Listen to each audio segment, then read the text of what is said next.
Hello students, मैं Abhilash sir उड़ान private ITI college से। लास्ट वीडियो में हमने प्रीपोजिशन को कवर किया था। इस वीडियो में हम कंजंक्शंस के बारे में डिस्कस करेंगे। कंजंक्शंस समुच्चय बोधक अव्यय। कंजंक्शंस को हिंदी में समुच्चय बोधक अव्यय कहते हैं। Conjunction is the word or set of words that joins two words or two sentences.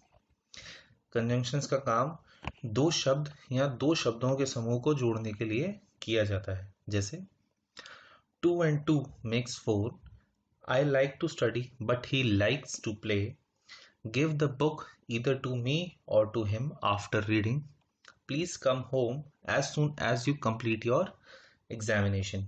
ये 4 एग्जाम्पल हैं। इन एग्जाम्पल्स में जैसा कि आप देख सकते हैं कि एंड, बट, ईदर और, एज सुन एज कंजंक्शंस की तरह काम कर रहे हैं और ये दो वर्ड या वर्ड्स के ग्रुप को एक दूसरे से कनेक्ट करने का काम कर रहे हैं। Relative pronoun, relative adverb, prepositions are also join words and sentences, hence care has been taken while classifying them into the different part of speech। ये बात हमेशा ध्यान रखने वाली है कि रिलेटिव प्रोनाउन, रिलेटिव एडवर्ब्स और प्रीपोजिशंस भी सेम ऐसा ही काम करते हैं, बट अलग अलग तरीके से करते हैं। इसीलिए हमें बड़ा ही ख्याल रखना पड़ेगा कि हम इन सब में डिफ्रेंशिएट कर सकें। अब क्लासिफिकेशन, सबसे पहले क्लासिफिकेशन हम ऑफ बाय फॉर्म पढ़ेंगे कंजंक्शंस का। तो सबसे पहले है correlative conjunctions. Some conjunctions are used in pair. Conjunctions को पेयर की तरह इस्तेमाल किया जाता है, जैसे either or, neither nor, both and, between and, though yet, whether or, not only but also. ये कंजंक्शंस हमेशा पेयर में ही यूज किए जाते हैं, इसलिए इनको कोरिलेटिव कंजंक्शंस कहते हैं। इसके बाद आते हैं compound conjunctions. Often we use compound expressions as conjunctions. Such expressions are called conjunctions. Compound conjunctions मतलब दो या दो से ज्यादा वर्ड्स को मिला के जब एक पूरा कंजंक्शन बनाया जाता है तो उसे कंपाउंड कंजंक्शंस कहते हैं। जैसे even of, so that, on condition that, as well as soon as. Classification by usages, use के आधार पे। Based on The usage of conjunctions can be arranged in two classes। सबसे पहले है coordinating conjunctions और दूसरा है subordinating conjunctions। The conjunctions are called coordinating conjunctions if they are connected to independent word of group of words। Coordinated conjunctions कब कहा जाता है इनको? जब दो स्वतंत्र शब्दों या शब्दों के समूह को जोड़ा जाता है तब इसे इन्हें कोऑर्डिनेटिंग कंजंक्शंस कहा जाता है।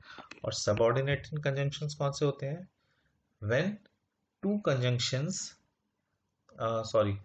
when the two words or group of words being connected by conjunctions are dependent on each other, then it is known as subordinating conjunctions। जब दो या दो से ज्यादा शब्दों के समूह को जोड़ा जाता है बट वो दोनों शब्दों के समूह या शब्द एक दूसरे पर निर्भर करते हैं तो उन्हें सबऑर्डिनेटिंग कंजंक्शंस कहते हैं। नेक्स्ट इसके अंदर आपका है टॉपिक इंटरजेक्शन। इंटरजेक्शन क्या होते हैं? विस्मय बोधी अवयव। जैसे एग्जांपल्स है hurray, we have won, alas, I miss him. Hurray और alas, the word like hurray, alas, etc are called interjection। These words are used to express very strong or sudden sentiments। Grammatically these words have no connection with the sentence they are used। तो interjections ऐसे शब्द होते हैं जो प्रबल भावना या इच्छा को दर्शाते हैं। जब अचानक से कुछ प्रबल भावना व्यक्त करी जाती है तो इंटरजेक्शंस का प्रयोग किया जाता है। कुछ इंटरजेक्शंस आपको नीचे दिए गए हैं, जैसे जॉय के लिए हुर्रे, वाओ, ग्रीफ गम या दुख के लिए अलास, ओनो, सरप्राइज के लिए ओ, आह, व्हाट, अप्रूवल के लिए Bravo. Sometimes some group of words are also used together as strong sentiments like ah me, for shame, well done, good gracious। While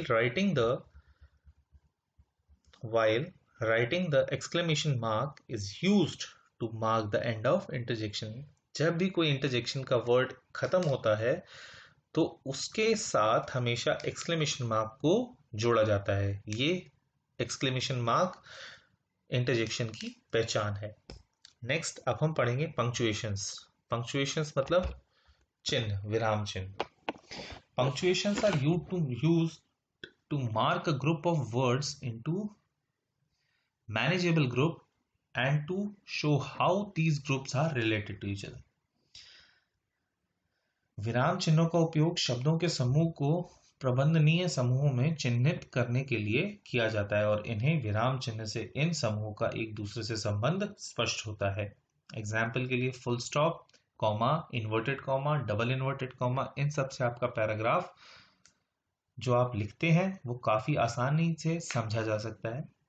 Using proper punctuation is important to clarify the correct meaning to individual words and the construction of sentence as a whole.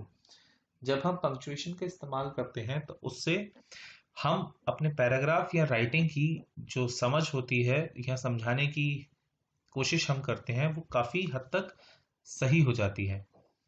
हमें clarify हो जाता है कि जो हमने लिखा है वो करेक्ट मीनिंग में है और ये सेंटेंस को पूरा बनाने में काफी मदद करते हैं। Punctuations indicate the type of sentences and the place where or of the pauses and stops are intended by the writer and their nature. Punctuation से हमें पता चलता है कि जिस राइटर ने जो चीज लिखी है वो कहाँ पे पॉज ले रहा है, कहाँ पे रुक रहा है, कहाँ पे धीरे हो रहा है और वो क्या कहना चाहता है। The punctuation also indicate what types of pause is intended. The pause is different for the questions and are different for exclamations. हर तरीके की जो पॉज यानी रुकना होता है वो अलग अलग तरीके का होता है। अगर वो क्वेश्चन में होगा तो अलग तरीके से और एक्सक्लेमेशन के लिए होगा तो अलग तरीके से। तो punctuation that mark the end of sentences are, जो आखिरी में लगाए जाते हैं वो कौन से होते हैं? Full stop, question marks, exclamatory marks. 3 punctuations that are used to make a pause within a sentence, जब हमें ठहरना हो सेंटेंस के बीच में तो हम लगाते हैं कॉमा, सेमीकोलॉन या फिर कोलॉन। कुछ और पंक्चुएशंस हैं जो है एपोस्ट्रोफीज, कोटेशंस, हाइफन्स और पैरेंथेसिस। तो ये था आपका इंग्लिश ग्रामर का पार्ट ऑफ स्पीच का पोर्शन। नेक्स्ट वीडियो में हम नेक्स्ट टॉपिक डिस्कस करेंगे। Thank you.